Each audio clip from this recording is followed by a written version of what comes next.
ሰላም ጤና ይስጥልኝ። በዓለም ላይ 5 አይነት ሰዎች አሉ።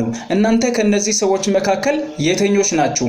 የመጀመሪያው ኢኖቬተር ይባላል። እነዚህ በጣም ዋጋ የሚከፍሉ በጣም ለአደጋ የማይፈሩ አዳዲስ ነገሮችን የሚፈጥሩ አዳዲስ ነገሮችን የሚያስገኙ ሰዎች ናቸው። ለምሳሌ አውሮፕላን የፈጠሩ ሁለት ወንድማማቾች አይቻልም የተባለውን ክብደት ያለው ነገር በሰማይ ሊበር አይችልም ብሎ የተባለው ነገር ነው ህግ በማፍረስ አውሮፕላንን ዛሬ የፈጠሩት እነ ቶማስ ኤዲሰን አሁንም አይቻልም የተባለው በአለም ላይ ብርሃን ለማስገኘት በጣም ብዙ ዋጋ ከፍሎ ብዙ ሺህ ጊዜ ወርቀው ተነስቶ በአለም ላይ ብርሃን ሊያስገኝ የቻለ አምፖልን የፈጠረ እነ ቶማስ ኤዲሰን አይነት ሰዎች ናቸው ኢኖቬተር የሚባሉት። ሁለተኞቹ ደግሞ ፋስት አዳፕተር ናቸው። በአለም ላይ የተፈጠሩ አዳዲስ ነገሮችን ለመቀበል ዝግጁ የሆኑና ተፈጠረ ሲባል ቶሎ የሚቀበሉ የሚቀላቀሉ ሰዎች ናቸው። ወደ ሀገራቸው በመምጣት በሀገራቸው ላይ እጅግ በጣም ተጽዕኖ ፈጣሪ የሚሆኑ ሰዎች ናቸው። እነዚህ የቢዝነስን ትሬንድ የሚቀይሩ በአካባቢያቸው በሀገራቸው ተጽዕኖ የሚፈጥሩ ሰዎች ናቸው። ለምሳሌ አዳዲስ ቴክኖሎጂ፣ አዳዲስ የቢዝነስ ሞዴል፣ አዳዲስ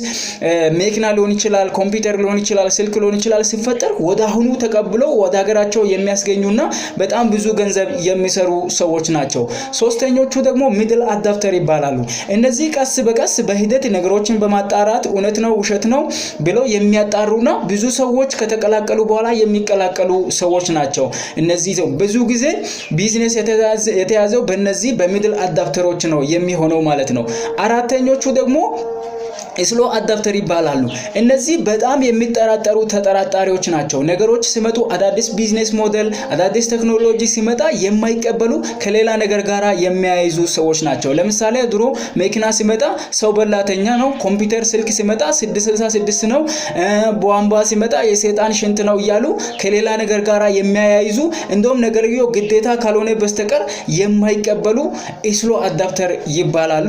የመጨረሻዎቹ ደግሞ ላጋርድስ ይባላሉ። ላጋርድስ የሚባሉ ሰዎች ጭራሽ ነገሮችን የማይቀበሉ በድሮ ሜንታሊቲ በድሮ ማንነት የድሮ ነገር ይሻላል ብለው የሙጥኝ ብለው በድሮ ነገር የሚቆዩና አዳዲስ ነገሮችን የማይቀበሉ ግትሮች ይባላሉ። ስለዚህ እናንተ ከነዚህ ሰዎች መካከል የትኞች ናችሁ?